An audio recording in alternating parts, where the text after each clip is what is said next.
Today, we will talk about curvilinear translation. So, for the first part, ito yon, projectile. And then part 2, yung uniform circular motion. So, projectile muna. When we talk about curvilinear translation, the path of a moving body is a curve. Ayun. The object is called projectile.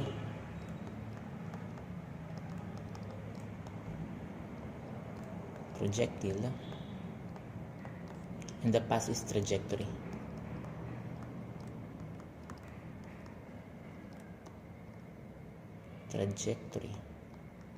Ayan.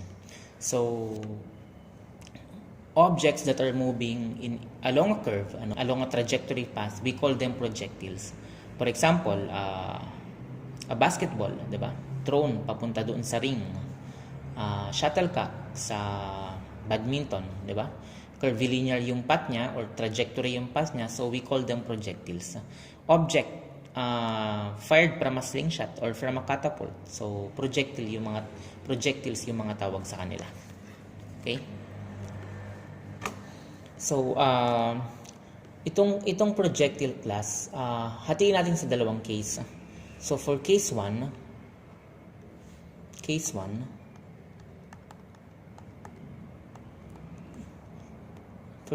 we will consider object fired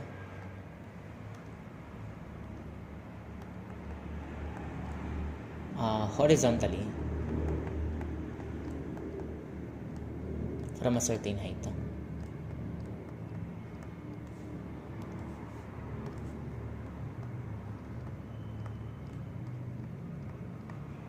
From a certain height each. Okay? Ang tawag dito ay horizontally projected projectile. Okay.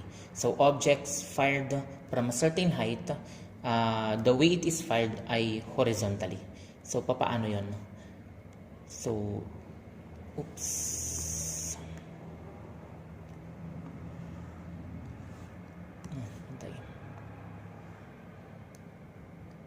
Okay, let's say ito yung object natin. Fired from a certain height. Tapos ito yung path taken niya. Curvilinear pa din. Ayun. So ano yung mga quantities na pwede natin gamitin to describe this setup, this particular scenario. So, since it is fired from a certain height, so meron kang h dyan na height. Okay? So, ito yon, height on where you fire the object. Tapos yung ground. Okay? Tapos, syempre, since it is fired, not drop, meron kang v1 dito or initial velocity. Okay? And then it will travel a certain time after it was fired. So for time, lagyan natin dito. Okay? And then it will cover a horizontal displacement. It will cover a horizontal displacement. Ito siya. And we will call it range R. Yan. So yan yung mga pwede nating magamit na quantities to describe this case 1 ng projectile. Okay, so paano nga ulit ang setup natin? So object is fired from a certain height h. Okay? And then since it is fired, meron siyang initial velocity dito. Okay? So once the object is fired, syempre gravity will act on it. Ayun, nakalimutan natin So lagyan natin ang gravity. It will start to pull this object downward on this direction because of gravity. Okay? One thing that you have to understand dito, class, ito ay nasabi ko naman na sa inyo nung ating introduction ng kinematics. Para maintindihan nyo itong setup na to, you have to understand yung pinaka-idea natin. And what's the idea? Ang idea natin dito, class, is that while the object, let's say a bullet, okay? So while this bullet, while the object is moving horizontally, at the same time, at the same time, or simultaneously, it is also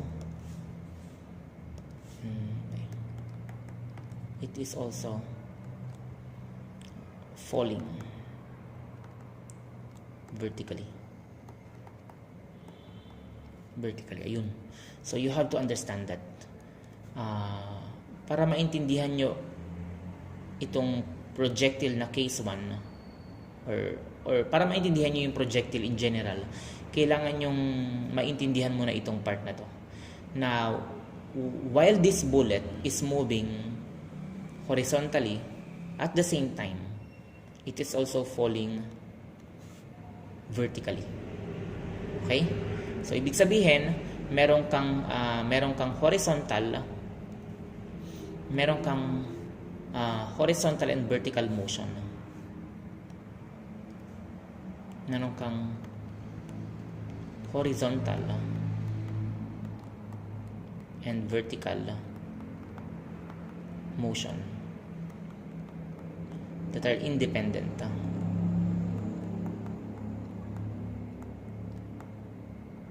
from each other. Ayan, sana naintindihan nyo yung sulat ko, ha. Okay, so kailangan nyo munang maintindihan tong idea na ito, class. Otherwise, medyo mahirapan kayong intindihin ang projectile. Okay? So again, what's the idea? While the object is moving horizontally, it is also falling vertically. Therefore, meron siyang dalawang motion na independent from each other. Okay? Meron siyang horizontal motion and vertical motion that are independent, separate from each other. Okay? Unahin natin yung horizontal motion. Itong horizontal motion na ito, okay? Itong horizontal motion ng object na ito,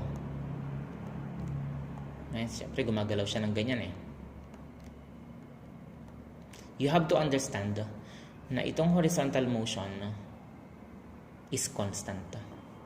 V1 is constant. Okay ba yan? Ibig sabihin, if I start here with initial velocity, let's say 10 meter per second. Kapag nandito na yung object natin, kapag nandito na yung bullet, still, horizontally, 10 meter per second pa din ang movement niya. Horizontally, on this direction.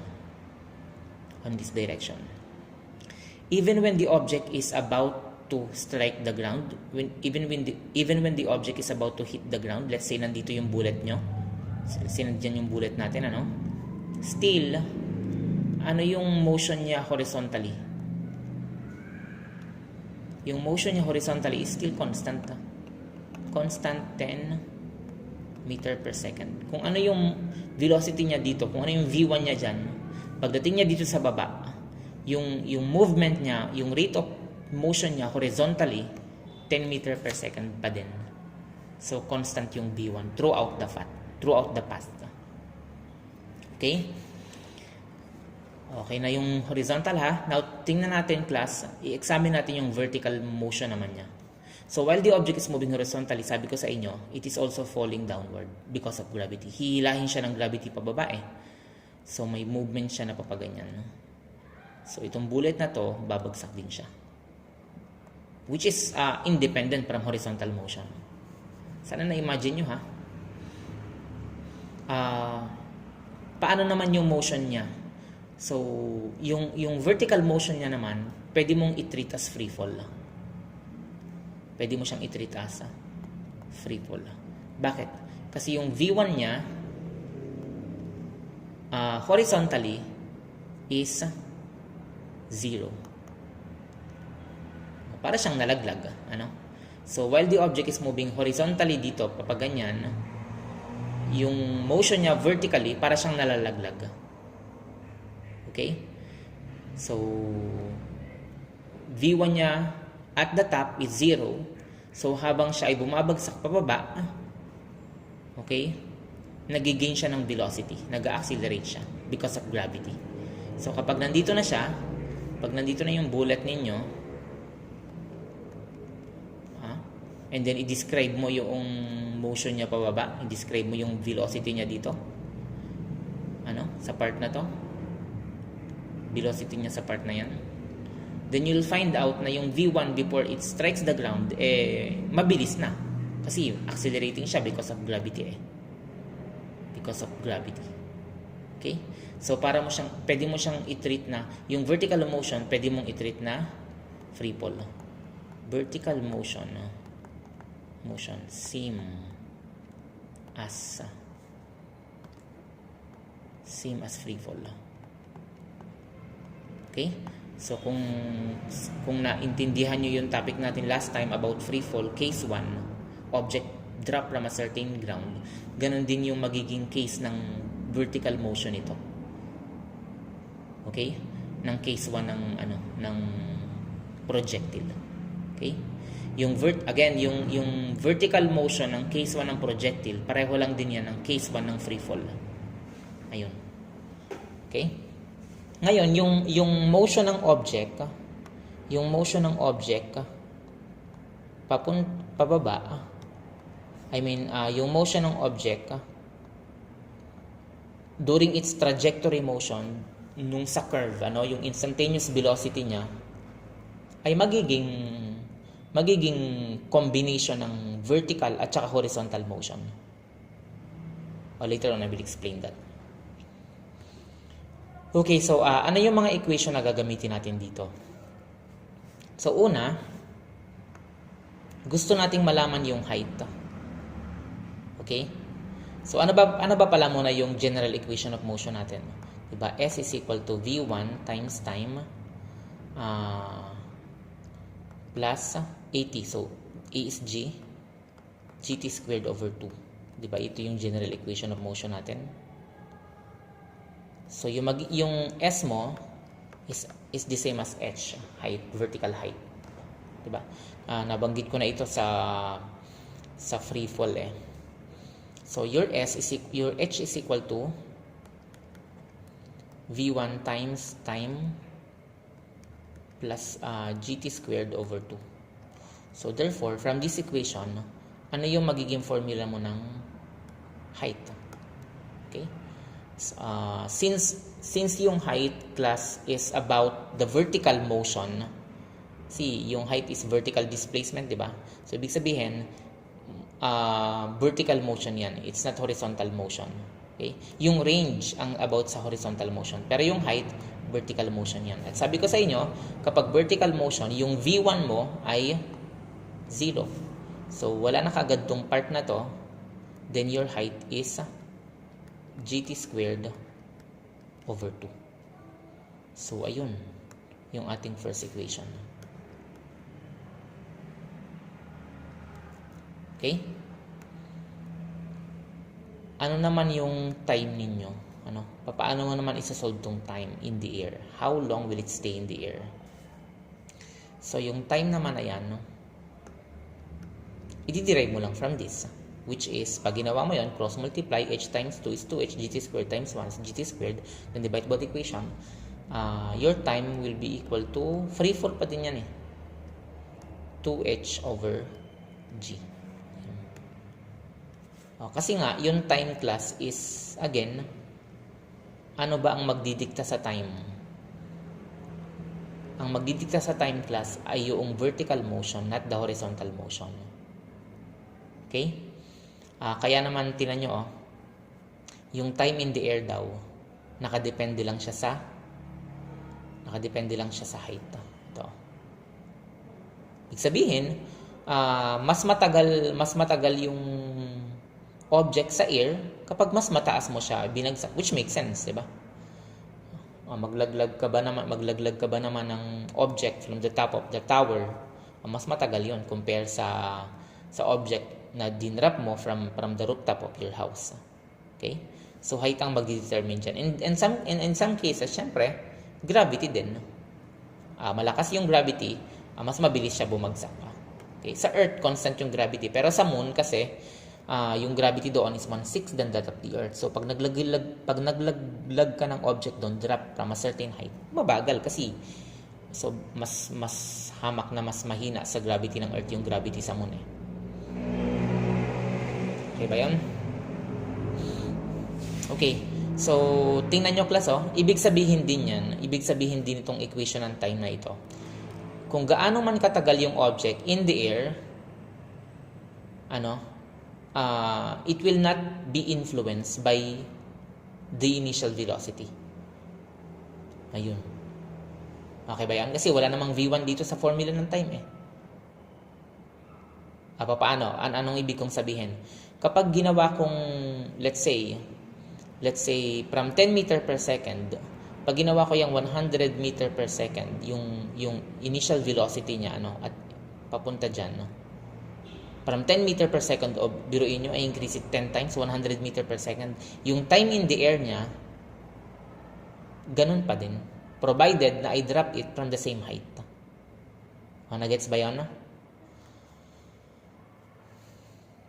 Kahit pa ito ay gawin kong, let's say, I'm using a sniper rifle, around 500 meter per second yung bilis ng bullet. Kahit pa ginawa kong 500 meter per second yan. Still, if I fired it from the same height, it will reach the ground at the same time. Okay, so walang bearing ang initial velocity sa time in the air. Ang may influence lang, ang may bearing lang kapag pinag-usapan mo yung time in the air ay yung height, kung gaano mo siya kataas ibabagsak or gaano kababa. Siyempre, mas mababa mo binagsak, mas mabilis babagsak, no? Okay, so what else? Ano pa yung pwede nating ma-solve dyan? Aside from height and time, range pala. Range of the horizontal displacement. Okay, ang range of the horizontal displacement naman is equal to V1 multiplied by time. Sir, ba't walang GT squared over 2? Bakit wala itong part na ito? Wala yan kasi wala namang gravity along the horizontal eh. Ang gravity mo lang nag-a-act along along the vertical lang yan. Okay? Kaya cancel na itong part na ito. Ang maiiwan na lang sa'yo is range is equal to V1 times time. Okay ba yan? Okay, so what else? What if gusto mong kunin yung velocity ng object, yung instantaneous velocity, okay, at this point. Ayan. So, gusto mong kunin yung V instantaneous at this point. Okay? So, paano mo gagawin yun?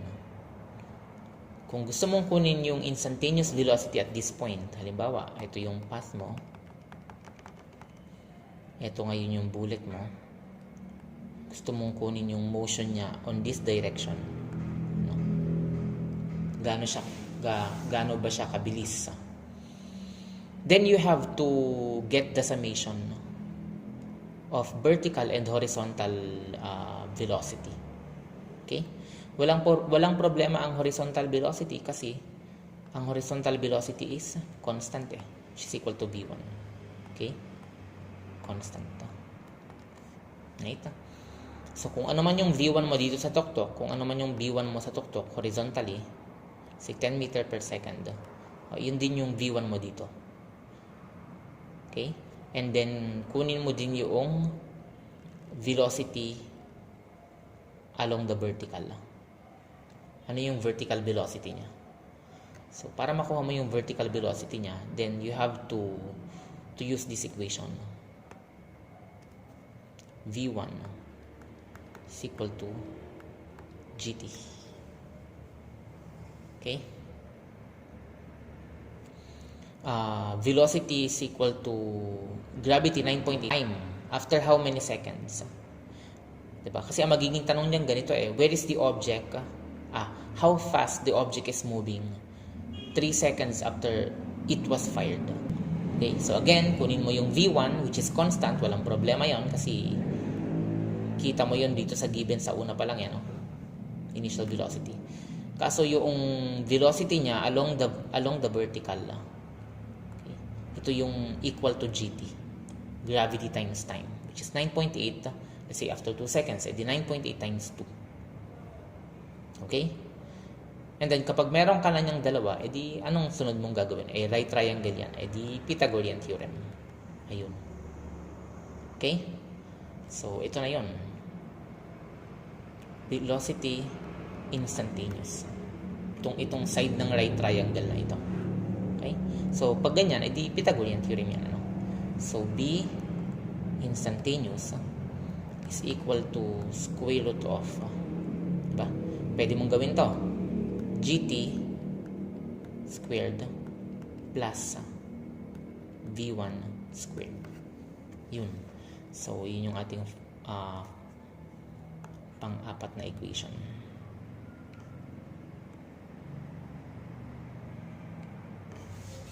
Okay? So, again, ano yung setup natin? Object is dropped from a certain height.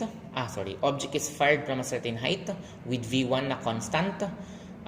Once it is fired, syempre, it will stay in the air for some point, for some time, and then it will strike the ground because of gravity. Hilahin siya pababa. Ano yung mga quantities natin?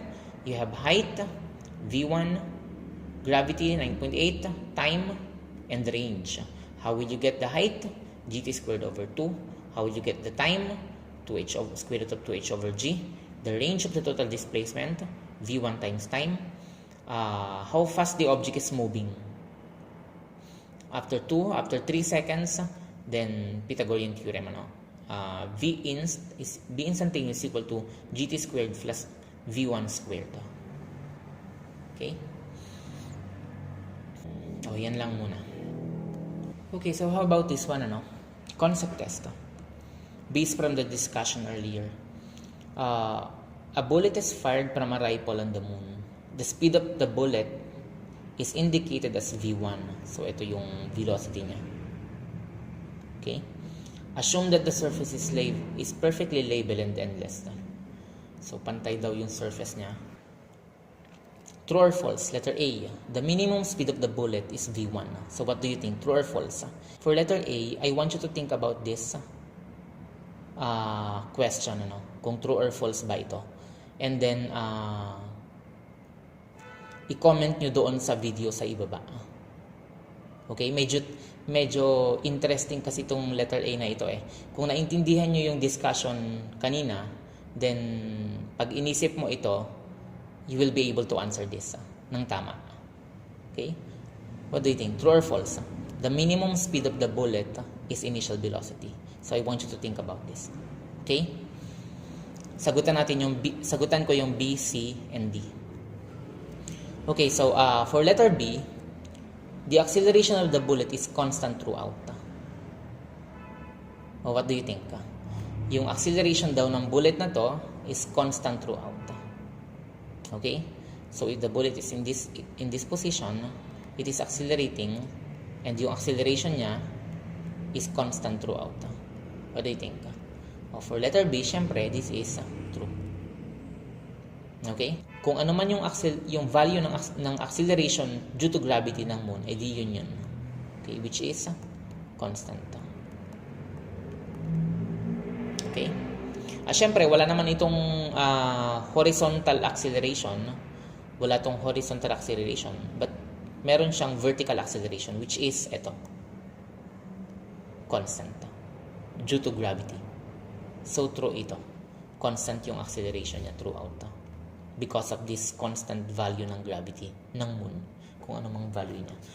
I-compute nyo na lang 1/6 of 9.8. Ayun yung gravity ng moon. 1/6.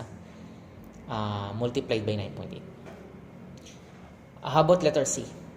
The time it takes to hit the ground increases as V1 is increased. Okay? So, let's say from 10 meter per second, gawin ko siyang, sobrang bilis, gawin ko siyang 1,000, yan, meter per second. Yung time niya ba in the air will increase? Okay? Mas tatagal ba siya sa air kapag binilisan ko yung initial velocity? Right? So, pag binilisan ko yung initial velocity, I'm sure yung range na mako-cover niya will be this. Pero yung time ba? What do you think? Yung time niya is still, yung time niya will stay the same. So, false. Okay? The time it takes to hit the ground increases as B1 is increased. So, false yun. Mag-i-increase lang yung time, tataas lang ito if you increase the height. Siyempre naman. The range increases as B1 is increased. Ayun, ito na. Kagaya na sabi ko kanina, pag ginawa ko itong 1,000 meter per second, siyempre, lalayo yung mako-cover niya na range, lalayo yung range of horizontal displacement na. Okay? So, this one is true. Makakapag-cover siya ng mas malayong displacement. How far will it go? Well, mas malayo, of course. Pero, yung time niya in the air, yung T, is the same. Provided that the height is the same. Okay? O sana na-gets yun, Alright, so let's have a sample problem. Okay, so a marble is fired horizontally using a slingshot from a rooftop of a house. So sana nalaro nyo yung slingshot, yung tirador when you were in, siguro elementary, A marble is fired horizontally using a slingshot from a rooftop of a house 20 meter high. Okay? If the marble lands 40 meter from the house, find the following.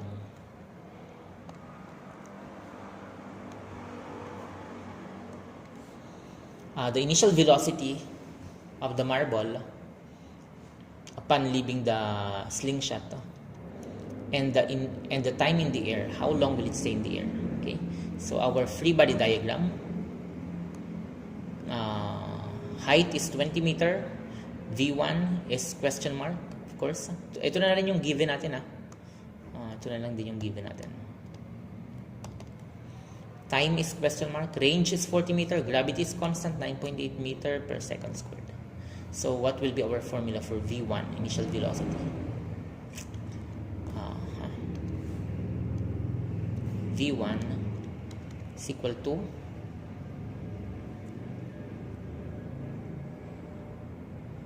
displacement over time, range over time in the air. Okay? Sasama muna ko yung formula na V1 is equal to R over T. Eh di dun sa equation na R is equal to V1 times time. Derive lang. And then, the time in the air, hindi mo pala masasagot yung V1 unless meron kang value ng time. So, what is the equation for time? Unahin pala muna natin yung time. In the air is equal to 2h over g. Free fall equation. Okay? And what's the solution? V1, time muna pala. Kasi kailangan natin ng value ng time So, time is equal to square root of 2 times height, 20. Divide by 9.8. And what's the answer?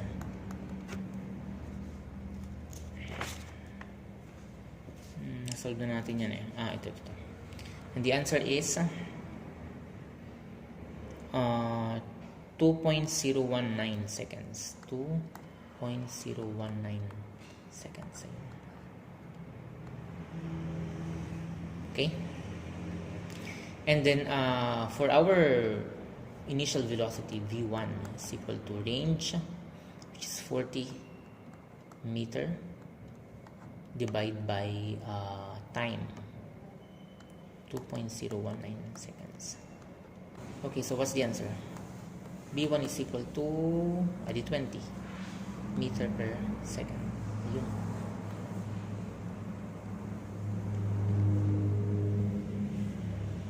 Okay, so that's the idea.